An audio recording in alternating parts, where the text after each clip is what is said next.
Dave again. Let's discuss electric fields. We live in an age where we take electricity for granted. Just plug into the wall and you can power any device you want. But what's in there? What is electricity made of? The discovery of a variety of phenomena over several centuries eventually led to our mastery of this incredible power. So let's learn about it now. First, we noticed that there was such a thing as electric charge.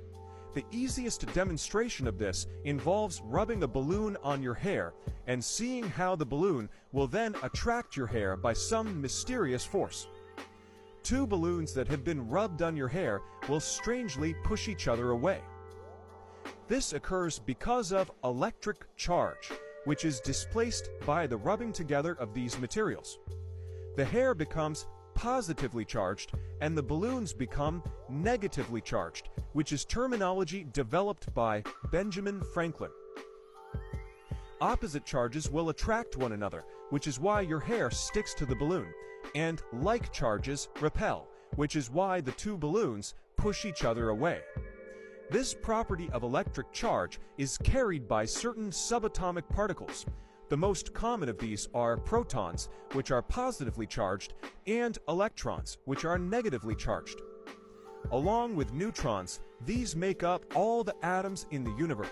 As it happens, electrons, which are the essence of electricity, are easily transferable, and it is the transfer of electrons, in this case from your hair to the balloon, that generates electric charge in previously neutral materials. Each electron carries with it the fundamental charge, which is 1.6 times 10 to the negative 19 coulombs. This magnitude is negative for the electron and positive for the proton. All substances will therefore have a charge that is some multiple of this amount. That is to say, electric charge is quantized. We can categorize substances by their ability to transfer electric charge. A substance that can easily transfer electric charge is a conductor. One that can't is an insulator. Opposite charges attract one another because of the electric force. This is outlined in Coulomb's law, which states that the magnitude of the electric force between two objects is equal to the Coulomb constant times the charge on one object times the charge on the other, divided by the square of the distance between them. Remarkably, this is essentially identical to Newton's law of universal gravitation, the only differences being that the electric force can be attractive or repulsive, depending on the signs of these terms, and the resulting sign on the force, while gravity is always attractive. Also, it is interesting to note that Coulomb's constant is 20 orders of magnitude greater than the gravitational constant, illustrating the discrepancy in the strength of the two forces.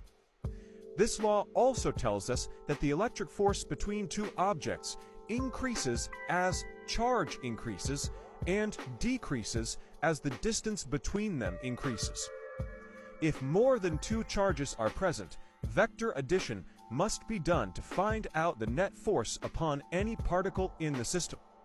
Just as a gravitational field is what allows the gravitational force to propagate, it is an electric field that allows the electric force to propagate. However, as we said, the electric force is much stronger than gravity. This is evidenced by the fact that the repulsion between particles in your feet and particles in the ground is more than strong enough to keep you from plummeting towards the center of the earth.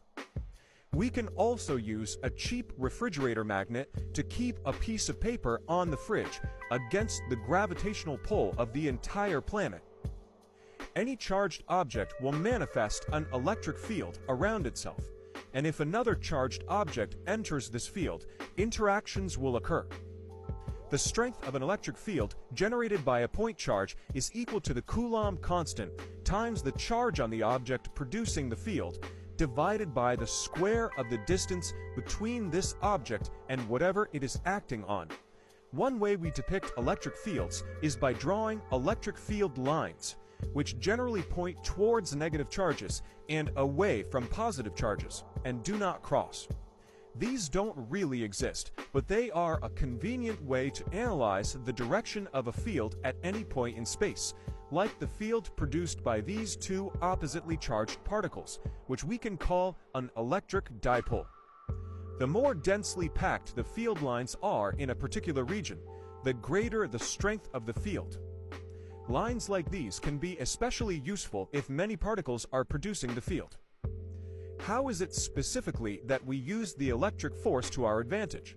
To find out, we have to move on to electric potential. But first, let's check comprehension.